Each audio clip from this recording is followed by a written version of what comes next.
The Earnestly Speaking podcast is a show that is founded on free-flowing conversation and may at times venture into mature subjects. Listener discretion is advised.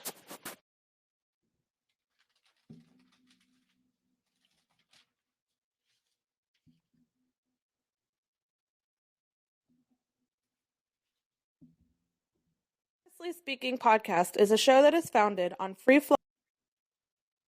It's giving me a little bit of issues here on the intro. I don't know why.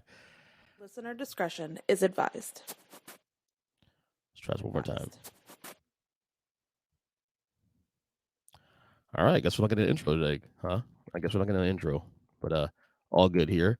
Welcome to Earnestly Podcast. Recording this on April 24th, 2020, Tuesday, rather. Old friend of the podcast. It's been a long time. My good old friend. He is the columnist and journalist at the New York Daily News for New York Jets. If I told y'all, give me a Mount Rushmore of greatest guests on the history of the show after 13 years, this dude's face is on the Mount Rushmore. My man, Antwan V. Staley. Still know what the V stands for, but I guess one day you'll tell me, I guess. Twan, what's up, baby? Hey, how you doing? I'm a little pissed off. I can't get my intro going, man. Something's wrong with the technology on this side, man. I don't have no control over that. So I can't help you with that. And apparently I don't either, man. So anyway, Twan, how you been doing, man? I mean, it's been about maybe a year, maybe 2 years since you've been on the show. About? I think I've came on since I've joined the Jets, but it's been a while. So yeah. And a lot to get into here because we obviously talk football a lot on the show, covering the Jets and all that. But we all know, if you guys know the show for 13 years and Twan be on the show, especially in the early days, this dude knows everything about everything. He's tuned in everything that's going on, not just in the world of sports, music, hip hop, especially too. So we're gonna have a couple of things to talk about with him on that front. First things first, NFL, because it's a big week now. Obviously, the draft coming in a couple of days. But the Jets, first off, finally Zach Wilson traded to the Broncos. What was it, 7th round pick? They exchanged the 6th and the 7th. Right. Does Zach Wilson have any chance of getting a starting job in the future? Is that ship sailed? Not this moment. No. I mean, if Denver doesn't have necessarily a starting quarterback, I don't think right now, but I have a hard time believing he would be the starter there. I think they're going to draft somebody still. I don't know who that is. It could be, J.J. McCarthy. They could trade up for him. It could be Bo Nix. It could be, Spencer Rattler. I don't know, but I don't think Zach Wilson.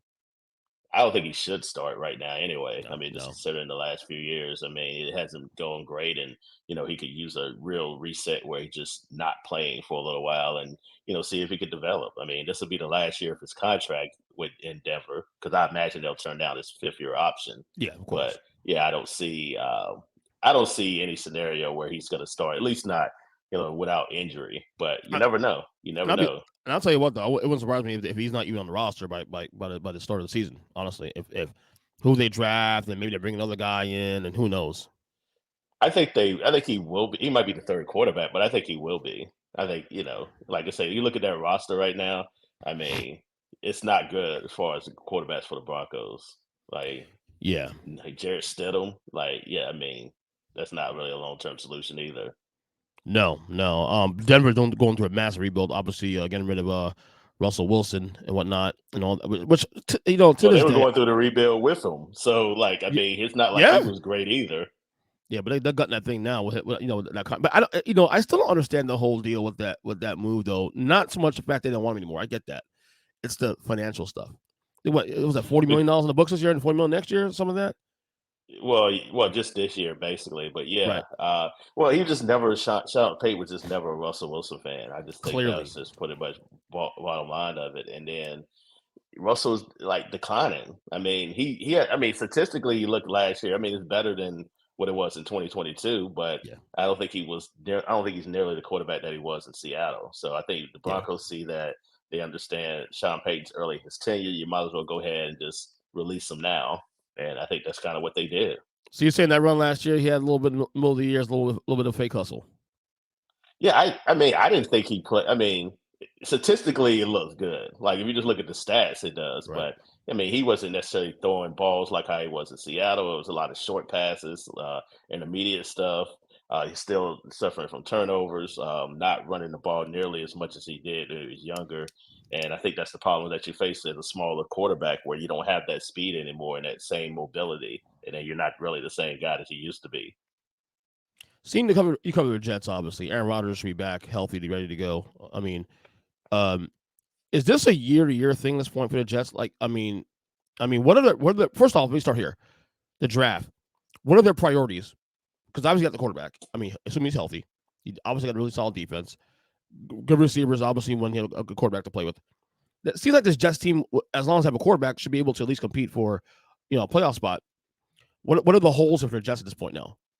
I mean, I still think they could use some help on the offensive line. I think that's been a source of some of their issues the last few years, where they had 14 different offensive line combinations in 17 games, and the year before that they had 11 different players start games on the offensive line. So, I mean, you got a guy like Tyron Smith who, you know, he's good when he plays, but he rarely plays. I mean, he's played 17 games in the last 2 years. He played 13 last year, to be fair, but the year before that, he only played 4 games and missed 13. So I don't know how much you can rely on him staying healthy. That's why I think getting a tackle who can play when, assuming Tyrus Smith were to get hurt, then it's a priority. And also, you look at Morgan Moses on the other side too. I mean, both of those tackles are 33 years old, so you really don't have a younger tackle to try to groom. So I think that's apparent.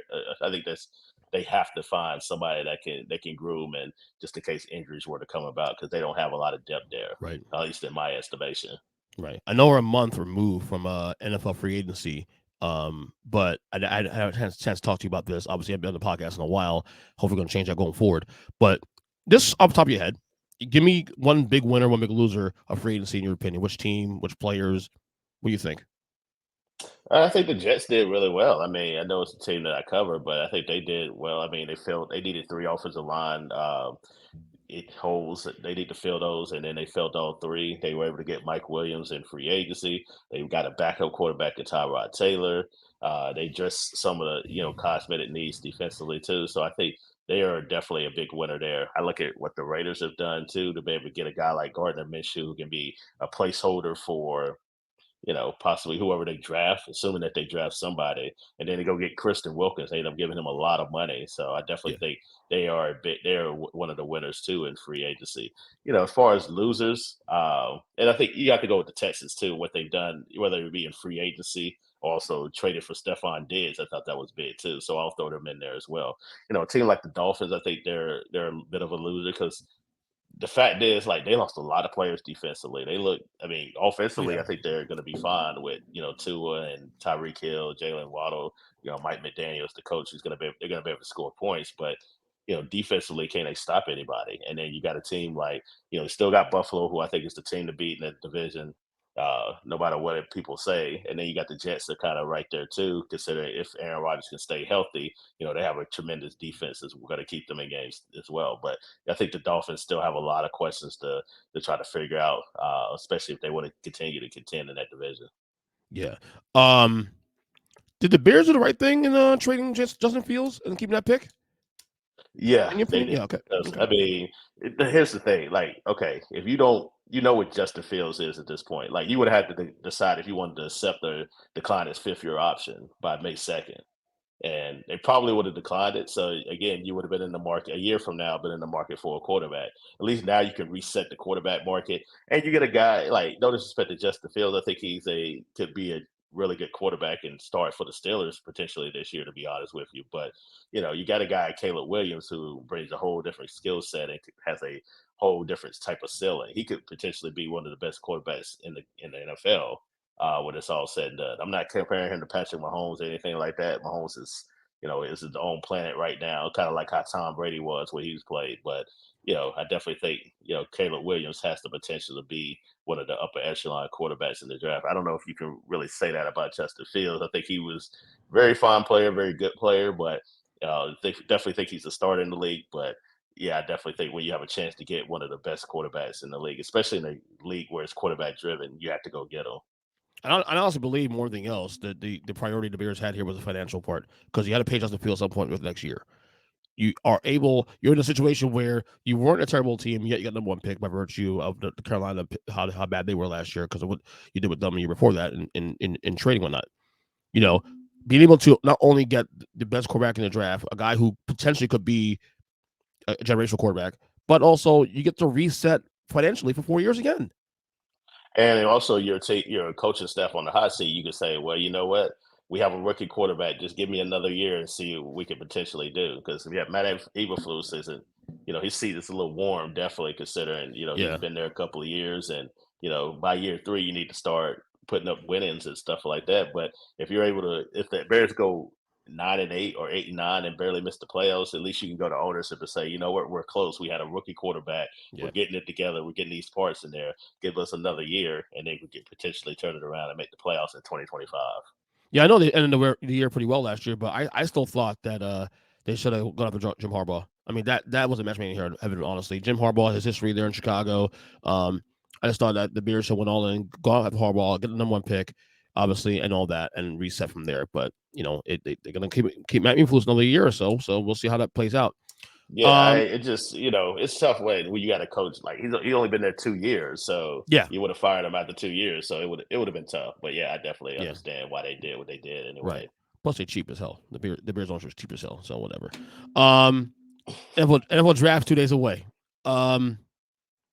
Obviously, Caleb's going first. I mean, there's no mystery behind the number one pick in the draft. Obviously, I'm going to ask you this: the because it's very quarterback heavy, at least by virtue of what we believe is the case here. Drake May and J.J. McCarthy and who I'm missing, Michael Penix, Jake Daniels, you name it. Bo Nix is a guy I've heard, although he's probably a little lower in the draft. Probably second round, yeah. Most likely, yes. I keep hearing. In order, in your opinion, this is Antwan Staley's quarterback mock draft, rather. Who are the 4 quarterbacks if they pick the order they go in, and where do you think they'll go most likely on Thursday night? I mean, I think 1, 2, 3 are pretty much set. It's just a matter of like where you think it's going to go. I think Jayden Daniels will probably go to Washington. I think Drake May most likely go to New England unless they decide to trade out. It seems like they're definitely interested in hearing what trades might potentially be because they need a lot of help in a lot of different areas. But I'll stick with them taking Drake May at this point. I think the Giants are possibly poised to take J.J. McCarthy unless a team like the Vikings or the Raiders or Denver decides to trade up with the Chargers at 5 because the Chargers don't need a quarterback. So they can potentially trade. They can potentially trade into 5 and then get some picks back, and then those teams. I think that's a spot where a trade could definitely happen. If that doesn't happen, then I think JJ goes to the Giants, and then you look at Michael Penix. I think a team like the Raiders or the Seahawks makes the most sense too for him. Kind of the teams as well. Both of them need quarterbacks. I think Seattle has Geno. He's been solid, but he is getting a little bit older. So you need to have a little bit of plan in place too as well. And it wouldn't surprise me also if the Seahawks were to try to go up and get J.J. McCarthy because you remember his old offensive coordinator is there with Seattle right now, the head coach. So I definitely think that could be a potential option. Are you surprised J.J. McCarthy getting as much publicity he has? Because he kind of came out of nowhere. Like, I wasn't hearing anything about McCarthy really as a top-tier draft pick during the season, and then he declares for the draft, and there was nothing for the first month after the season, and then all of a sudden, the last month and a half, you're hearing all this McCarthy buzz now. At one point, I remember weeks ago saying that Washington was considering taking him number 2. I mean, are you surprised that this hype is as big as it is? Not necessarily after they won the national championship. So, I mean, I'm not the biggest fan of his, but some teams like him. I think to me, I would say he's about a second round pick. I think he ran a pro style offense, so I definitely think that helps him. He's very run heavy. Had a really good offensive line around him and skill position players also around him. But yeah, I don't know if he's a franchise changing quarterback. Maybe I'm wrong about that. I'm not. It wouldn't be the first time I'm wrong about something. But I definitely think for me, if I had to pick a 4th quarterback in the draft, it would be Michael Penix. I think he's much better polished prospect right now. I just think the only biggest question with him is this injuries. He's had 2 season-ending injuries, and he's a little bit older. He'll be 24 coming up next month. So I think that might scare some teams away. But, with the COVID year, you're going to have prospects that are a little bit over too as well. So that's just kind of the nature of the beast. Not named Caleb Williams. Who is the quarterback most likely to have the best career, whether it be Pro Bowls or just a long career? Which quarterback, in your opinion, is likely to have the best career of the bunch? Not named Caleb Williams, of course. I mean, I'll say this: like, I think it depends on where the players go, because I think that factors in, like the success that they may have, depending on the program. But I think Dre May has a really good shot to be really, really good. I know he's young; he's 21.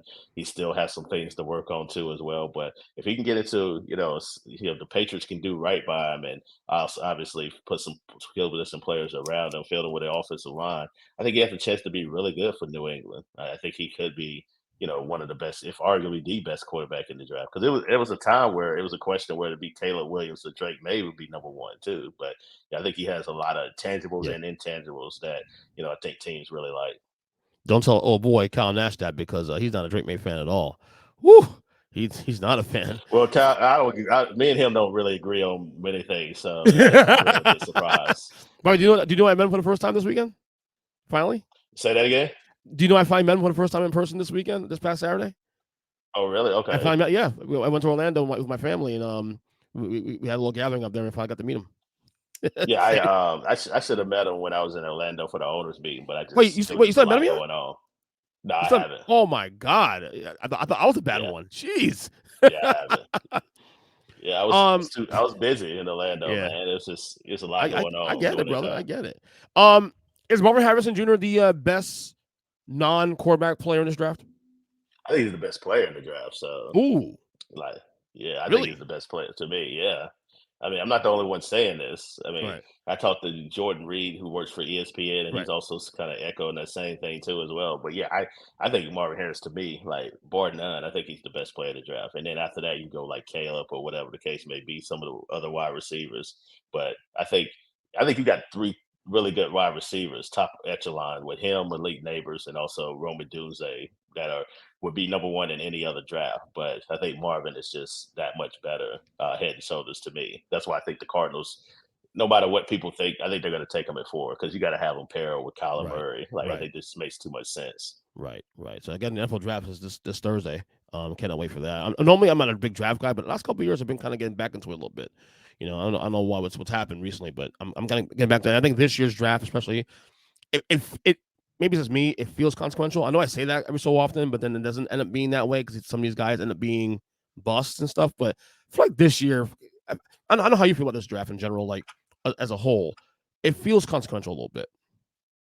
I mean, I think it's a lot of talent. Like, I think, especially if you look at wide receivers, like it's the most talented wide receiver draft I think I can remember in the last decade. So it's a lot of talent there, a lot of talent on the offensive line. Although it's not as deep as it is wide receiver. Obviously, it's going to be criticized considering how top heavy it is with the quarterbacks there. Kind of like 2021 too. I think that serves as a cautionary tale for people as well, where people thinking, oh well, these guys are going to go out and shine and be great quarterbacks in this league. And now you look at the 2021 draft class. Trevor Lawrence is the only player that's still on the roster of the team that drafted him. Everybody else has been traded or released or whatever the case may be. So, yeah, I mean, just because it looks good on paper coming in doesn't necessarily mean it will be. But I definitely do think this Jeff Chaz is very, very talented on in a lot of different positions. You just said Trevor Lawrence real quick. Last NFL thing here. Trevor Lawrence. Does it mean to feel disappointing? No, not necessarily. I mean, I think his first year he was put in a bad situation. Right, we got that. Urban Meyer just wiped that out. Yeah. The second year they made the playoffs and won a playoff game. Last year, I mean, he was hurt. I mean, you could take it you could feel however you want to about it, but I think he wasn't necessarily healthy, and I also think the Jaguars hadn't necessarily always put the team around him. I think the larger point is people were putting pressure on him because of C.J. Stroud and what he was able to do as a rookie. I mean, it takes people time to develop. I mean, and also, Jaguars were not a great situation when he came in. But for him to make the playoffs and also, win a playoff game under Doug Peterson, I think they'll be fine. I just think people are kind of lukewarm on them because of what the Texans were able to do last year. And now C.J. Stroud is the flavor of month. So now he's going to have to live up to that billing and what he able to do as a rookie. That's a great point. All right, let's go to NBA real quick. I want to fast forward to 2 months from now. Let's fantasize real quick. We're in June. Boston and Denver in the finals, probably. Well, right, but let's go even further than that. Denver is now the back-to-back NBA champions. Nikola Jokic. We'll see. Okay, go ahead. Nikola Jokic has already won his third MVP in 4 years. We talk about all these legacies all the time about these guys climbing up the ladder. Where Steph Curry could be in the top 10. He's my top 10 for record. Giannis could be if he wins a title. All these guys. What can Durant be if he wins a title in Phoenix? Nikola Jokic, though, is an interesting case study here because it ain't sexy. He just gets the job done. He's slow as hell. It looks awkward, but the dude wins. The dude's wins championships now. He's MVP winner now twice. Could be third time. We'll see what happens in this year. It's definitely between him and Luka and SGA.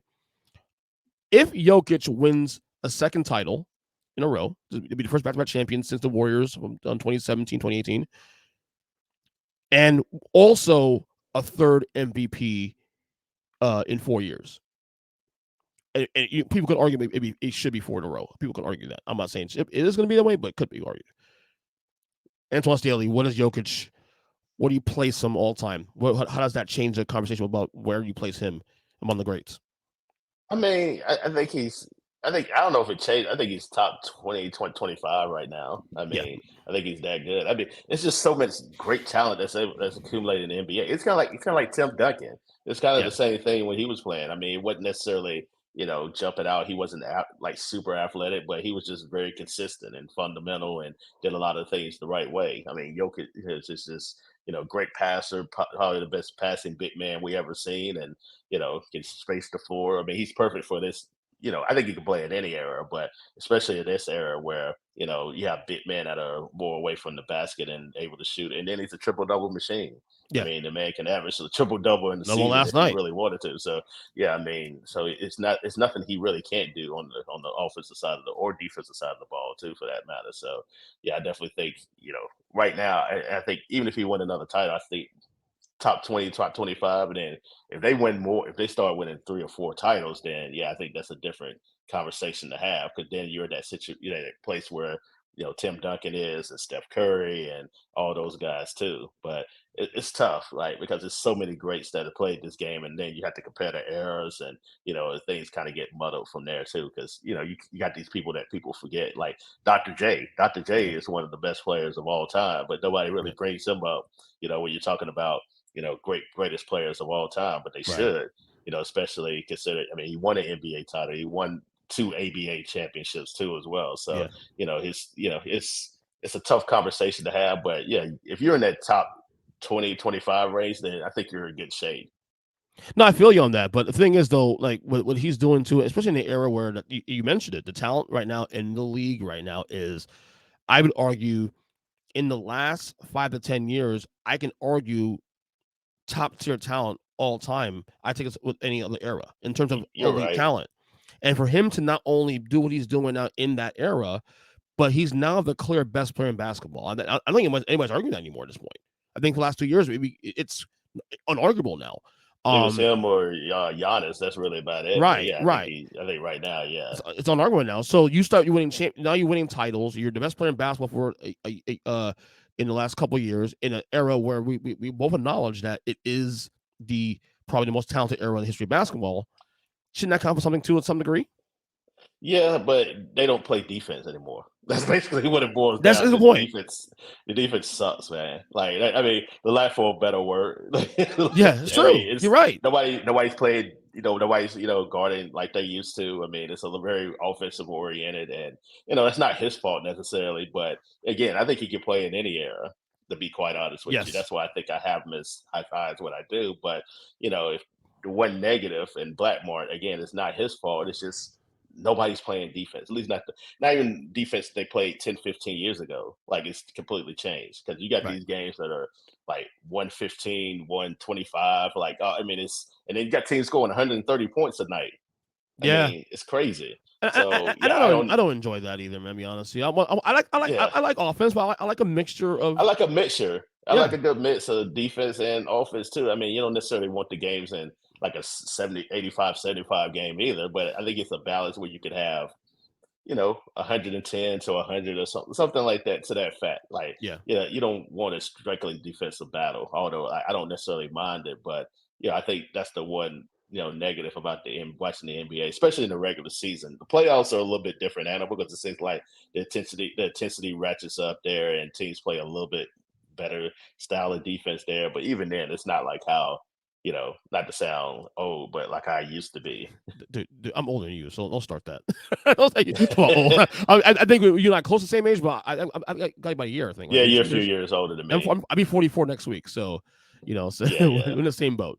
By the way, that's an Adam Silver problem. And I heard they're working to fixing that problem with the offense and trying to allow more physical play, which would be a great thing for the NBA, in my opinion. So you mentioned earlier Nuggets Celtics finals. I mean, you're there, right? Nuggets Celtics.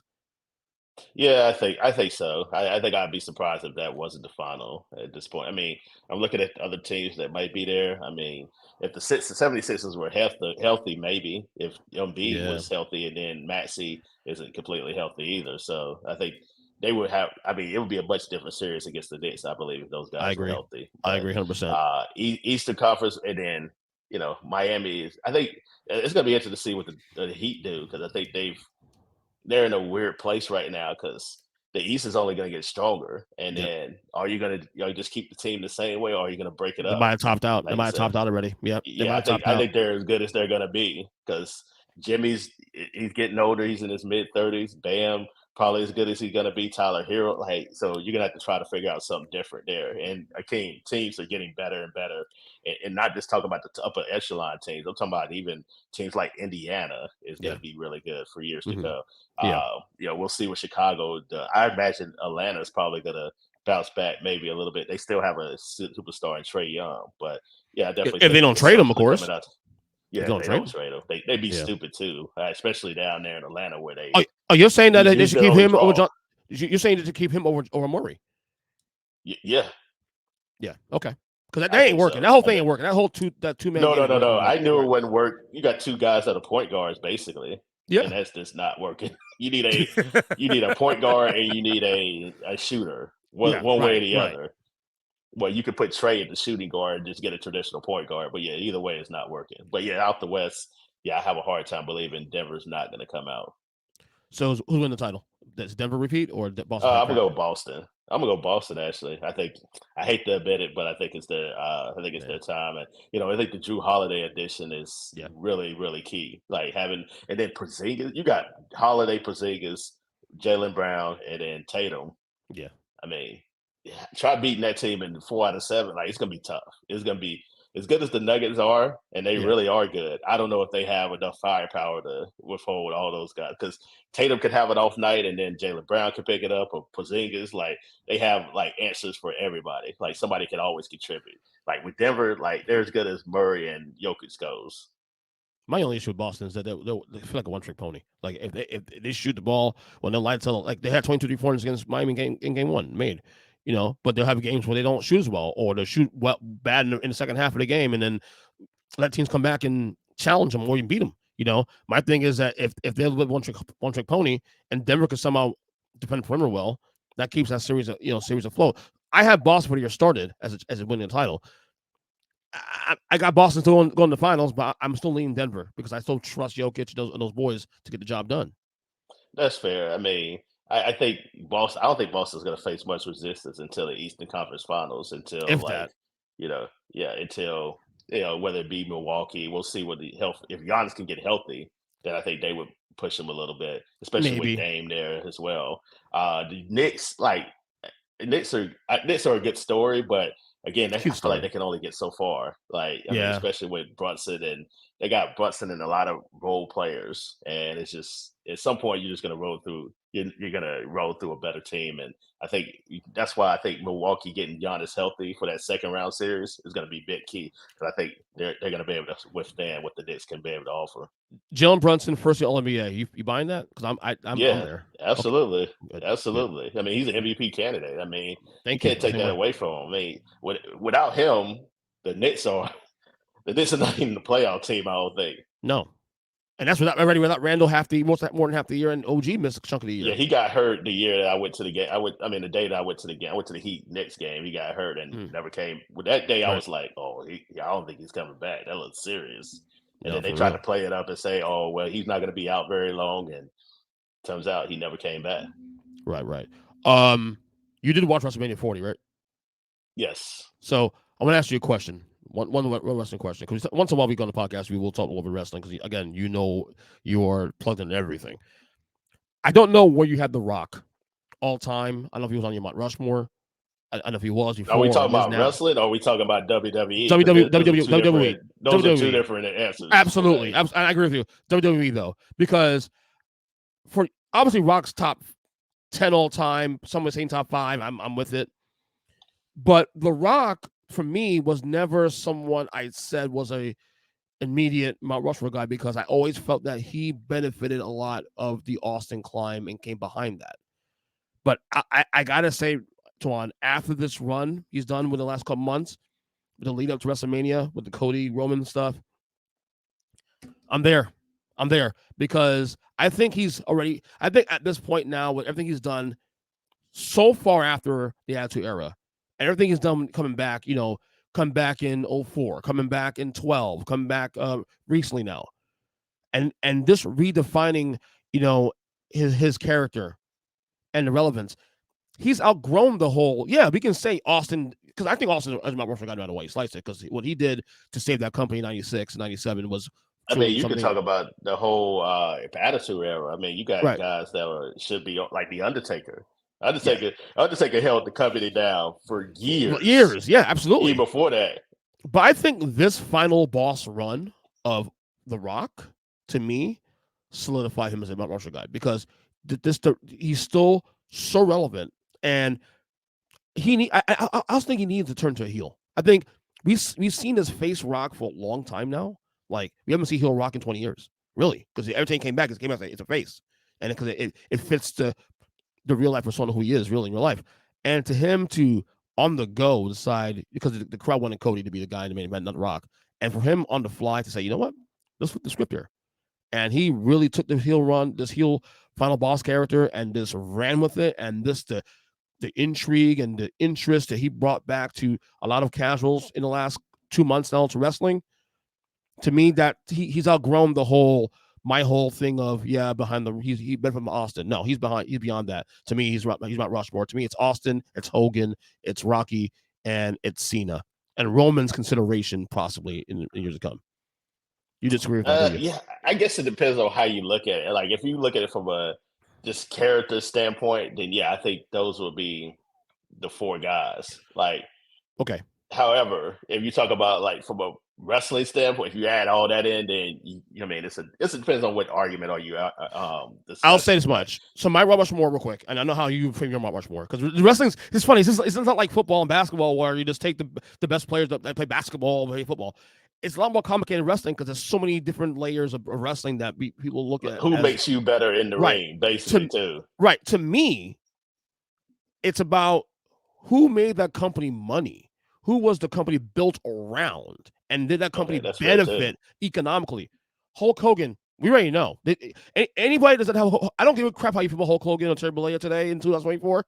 Hulk Hogan, wrestling wouldn't be where it's at because without Hulk Hogan. End discussion. Yeah. So Hogan for me is a lock. Vince is also the brainchild of that too. But yes, of course. But you need someone. You need a player. Vince. I don't put Vince there because Vince is the creator. But you need to build a face around that. Hogan is a lock Mount Rushmore candidate. Austin, what he did is saving the company. John Cena's longevity. And granted, I didn't even watch Cena's in real time.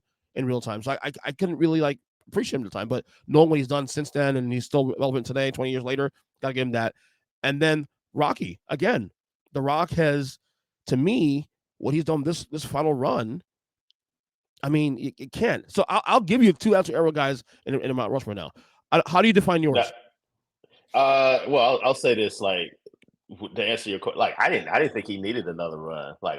I thought, and you appreciate this to bring it back to Hogan. I thought back then where he faced Hogan twice, I thought that was good enough. Because remember the fans had turned on him then too. like when him and Hogan, they did like a double turn, right? And because Hogan was the heel coming in, and The Rock was supposed to be the face, and then the top crowd of Toronto flipped it, and then they started booing The Rock, and then I think they were resistant of turning into a heel, and then they just like, forget it, like we just go roll with it. Might as well just embrace it, because that's the fans want you to do anyway. But that's how you got Hollywood. That's how you got Hollywood Rock. That's how you got Hollywood Rock in the first place. Yeah, really, it was the first seed to that. Yeah. Exactly that, and him doing movies and all that stuff too, entering that arena. But as far as Mount Rushmore, I think it's all of those factors combined. It's like how you wrestle, are you making money, the draw, like the era that you're in, like all of that stuff. But yeah, Hogan definitely has to be there, whether you like him or not. And I feel a certain way about him too at times, especially trust me. Consider the things about it that has been like I am not the biggest Hulk Hogan person at all, but you have to respect that's he made a lot of money and changed the course of wrestling forever, But yeah, him, if you talk about Stone Cold, The Rock definitely had to be there. Shawn Michaels, and Bret Hart, that was another era too, even that preceded the Attitude Era. Did you see that was Bleacher Report? I'm sorry to cut you off. Bleacher Report did their top 50 stars of all time W history. I did, yeah. Bret was number one. I'm a bit Bret Hart guy. I don't know if I would put him number one. He might be my favorite, but yeah, as a pure wrestler, I think he's top 5, like no doubt at all. Like him and Shawn. I think him number one. I think as a pure worker, as a pure wrestler, him and Shawn. Yeah. So I think, and the criteria made sense. I guess when I look at the criteria, it made a little bit of sense why they put number one. And they had Macho Man pretty high too, which is one of my favorites as well. That is my favorite. My absolute favorite is Savage. So yeah.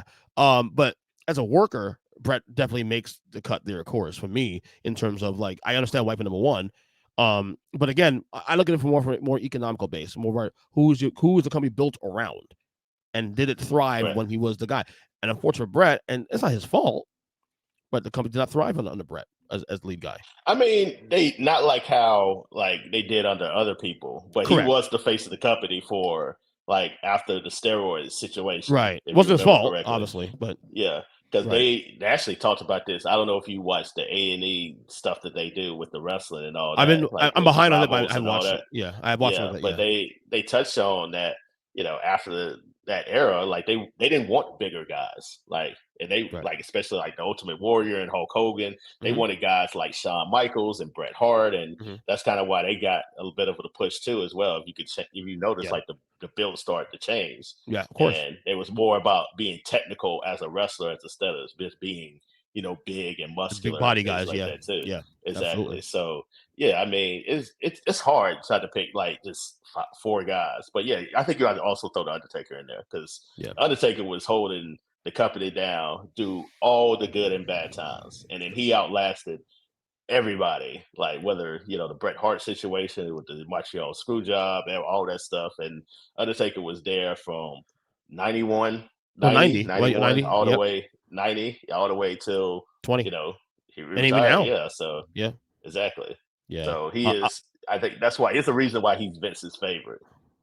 I'll give Taker this. He is the greatest employee in the history of the world. And I remember him as a kid when he was Mean Mark in WCW. Yeah, see where it was from that until the Undertaker characters. It's crazy. All right, before I get you out of here, 2 more things to touch on here on music. I'm gonna need you, Mr. Hip Hop guy, to explain to me this whole Drake, J. Cole, Kendrick Lamar beef. I don't know if I can do it in 2 minutes, but I can do it. I can do it. I can try to do it as quickly as possible. Right. I just think basically it's just, it's a lot of, tension there. It's not even just with the Drake and, Kendrick. Now you got Rick Ross coming after Drake. You got a lot of, side thing. You didn't hear about Rick Ross has been coming after Drake for the last few weeks. You got a song released. I didn't know it was that. To me, this all feels kayfabe. This all feels kayfabe to me, though. I'll be honest with you. This all feels kayfabe. Some of it, I think, is. I think some of it is just competition. That's where a lot of the beef comes from. People believe they're the best, and then somebody else takes exception to that. They called J. Cole and Drake were calling, and Kendrick. He was calling Kendrick a part of the Big Three, and then Kendrick's like, "Nah, I'm 1-on-1," which I don't have a problem with. I really didn't think it was that big of a deal. Everybody thinks a lot of hip rappers think they're the best. I mean, it's not a big deal. And then they took it another level, and of course, J. Cole came out with the song, and then he later regretted, which I was like, huh, I didn't understand. Did that bother you? Apologize for you? Did that bother you? That you apologize for that? Yeah, it wasn't like Jay-Z, with the super ugly when he came out to Nas and his baby mama. I thought that was a little different. That sounded personal. Right. That was just a sport. Like I really didn't think it was that personal. And this is not on the level of the '90s with Biggie and Tupac, right? This is definitely just like healthy competition. No, that was right? personal. That was like like Hit 'Em Up with Tupac. That was personal. Or if you talk about Ice Cube and NWA, that was. No Vaseline was personal too as well. So, but yeah, this was a little different. Like the beats are a little bit different now. I think it's just I can see where you think it might be like work, where people are just kind of just throwing names out or whatever. Heck, you got Taylor Swift dissing people now. So I mean, it's crazy. Who's she just now? Like Kim Kardashian. Oh, I didn't see that. I hadn't heard the song, but I just know it's out there. Like apparently, it's on her new album. Oh, damn! I didn't know that. Yeah. No, but like no. So like, I'm not a Drake guy, but I acknowledge that he's probably the biggest hip hop artist in the last 15 years. The numbers say that. Data tells you that. I'm not a Drake guy, and I'll tell you what. Drake holds his own when it comes to like he'll talk his shit. I'll give him that. He don't back down. He talks his shit. Much I can't stand that. I think people think he's a pop artist too. I think he's an MC too, but it's just he's a different type of rapper. Like he's crossed over to places that some people just never have. Like he's not your traditional old school type of MC. But yeah, I like Drake. I like some of his music too. I don't like all of it, but I do like some of his music too, and I do rock out to it. So who you side with in this little feud, if you will? I'm not sorry. I'm just enjoying the music and just chilling. Like that's all I'm doing. Like nobody's talking about me, so hey, I'm good. Long as the music's good, like that's all I'm enjoying. All right, last to get you out of here, man. Thanks for coming on the podcast as always, man. Yesterday they announced the official inductees for the 2024 Rockwell Hall of Fame. I'm gonna name out all the names and acts that have been announced in alphabetical order apparently here. Mary J. Blige, Jimmy Buffett, Cher, Dave Matthews Band, Foreigner, Peter Frampton, Kool and the Gang, Alexis Corner, John Mayall, MC5, Ozzy Osbourne, Suzanne DePass, Big Mama Thornton, A Tribe Called Quest, Dionne Warwick, and Norman Whitfield.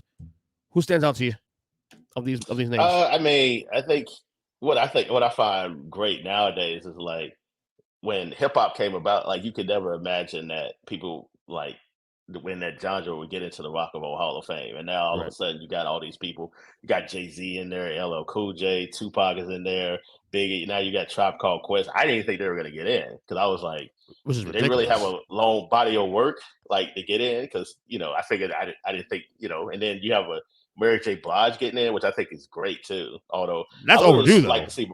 I would have liked to see Mariah Carey get in too, but I think that's going to come with time as well. I'm sure she's not in yet, but she was on the list too. And that's why I was surprised. Mary J. got in before she did, which I'm like, okay, I don't know. But I mean, they came out around the same time though. They came out around the same time. I think. Yeah, Mariah came out a little bit before her, like 90. Yeah. And then Mary J. came out 91, 92. So yeah, about the same. But yeah, I mean, and then Ozzy getting in for the second time. Obviously, Black Sabbath, is already in too as well. And surprised Ozzy getting earlier than that. To be honest, he as a solo artist because he was a little surprised. I'm not. Well, musically, I shouldn't be. I mean, I should be, but you have to factor in. I guess extracurricular activities kind of get involved in stuff like, and then politics. It's a lot of politics. Sniffing ants. Sniffing ants, exactly. Apparently, yeah. Exactly. So I imagine politics has a lot to do with why he didn't get in sooner. Obviously, Tribe getting in to me is the highlight for me. Jimmy Buffett, surprised he didn't get it earlier. Cher, surprised he didn't get it earlier too, because she's had a long career, not just as a solo artist, but also with stuff she did. She almost 80 years old. Like, I would have thought she got in as a solo a long time ago. Yeah. But yeah, I love. Do you think it's time for them to change the name though to Music Hall of Fame? I know rock and roll is. I know rock and roll is definitely a derivative of, a lot of things and all that. But a lot of people have an issue with like, okay, I have no problem with people getting in the Hall of Fame, if it's hip hop or whatever it may be. But then why we call rock and roll for? If rock and roll is because people interpret rock and roll as a guitar-driven genre. Yeah, not a subgenre, a genre. So, what do you stand the whole thing? It doesn't bother me. It doesn't bother me. It doesn't even at all either. Yeah. I mean, I understand. I understand it. But some people they start nitpicking. Yeah. Like people are upset about anything. Like you go on Twitter right now, you find something that people are upset about. Like, so it is what it is. I'm stunned Mariah Carey's not in yet, to be honest with you. Yeah, I think I imagine she gets in this year probably. She's getting in at some point. Yeah, considering all the number one hits that she has. Yeah, dude, she was arguably the biggest selling artist in the 90s. Right. And she was selling like hotcakes. Yeah. So I mean, what are we doing here? Like, get your shit together, man. So, I think she was I have to look it up, but I have to imagine she at least in that top 2 as far as biggest selling artists in the 90s. Absolutely, without question. Antwan Staley, it's been a pleasure, man. Anything you want to plug? We get out of here?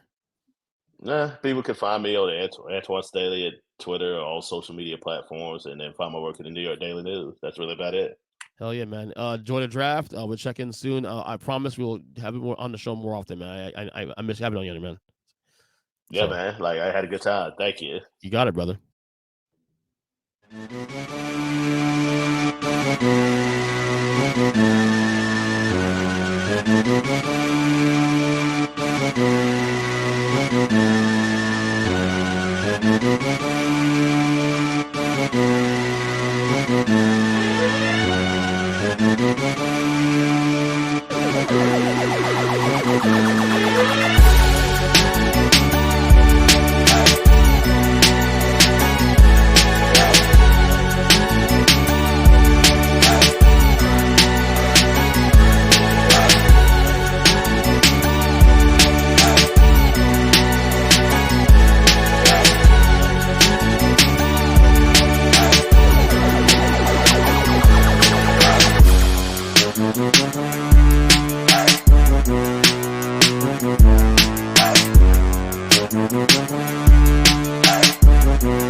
Thank you.